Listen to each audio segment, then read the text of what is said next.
We've learned also, sir, that the U.S. has reopened its embassy in the capital city of Ukraine, in Kyiv. Is this, what do you make of that move? Is this a sign that perhaps things are turning around? You cannot imagine how important is this symbol. And this is me who's staying here in Kyiv all the period of the war. When from this place, it was the distance to the Russian tanks, a little bit more than 5 kilometers. And we were under constant shelling and with a permanent air alert.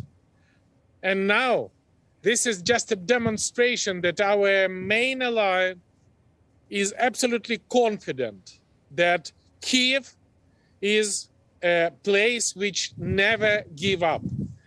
And the same situation would be for Ukraine in general.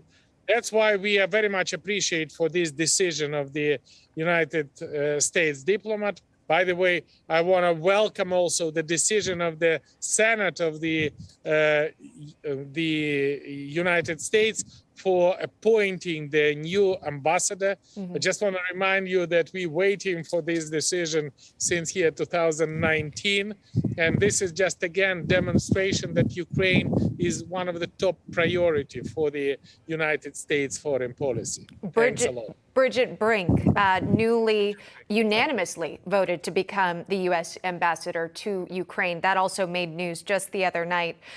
Sir, if you could describe what, though, we're seeing in Mariupol, because as we've covered this war, we know that depending on where you're joining us from in the country, things can look very different in regards to the state of the war. So take me down to the southeast part of your country and describe what's happening there now.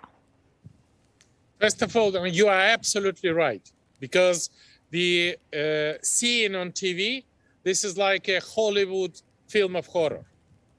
It's like it cannot happen like this in the real life. But I'm proud that soldiers of my battalion was one of the, definitely the first who come to Bucha, Irpin, Gostomel, Vorzel, seeing dozens or maybe hundreds of the dead people, which women were raped and killed, children, boys and girls were raped and killed. The man was with the tied hands killed in the head. And they say that in Mariupol, we have a video which is a significantly bigger size of the catastrophe, of the tragedy. And I think that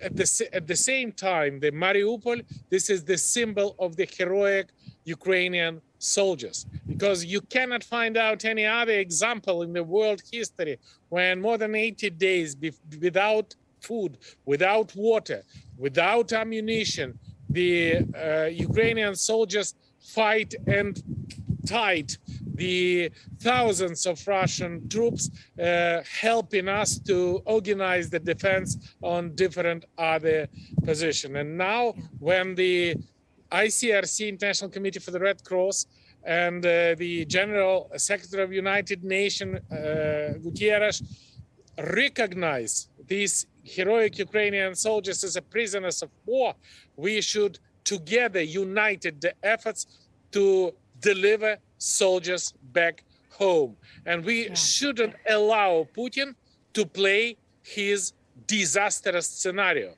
They are not, Russia has no any jurisdiction on these soldiers. Russia is an aggressor. This Mariupol is Ukrainian territory, and I'm proud that me, as the 5th president of Ukraine, released Mariupol from the Russian troops in the year 2014, together with the 2/3 of the occupied Donbass. And it's not to be possible because me and my team in 2014 create the new Ukrainian armed forces, which based on the absolutely NATO standard. We've seen them continue to fight back, sir, during this time. And of course, here stateside, we are praying for peace and for the end of the war as well. Petro Poroshenko, thank you, sir, for joining us today. We do appreciate you taking the time.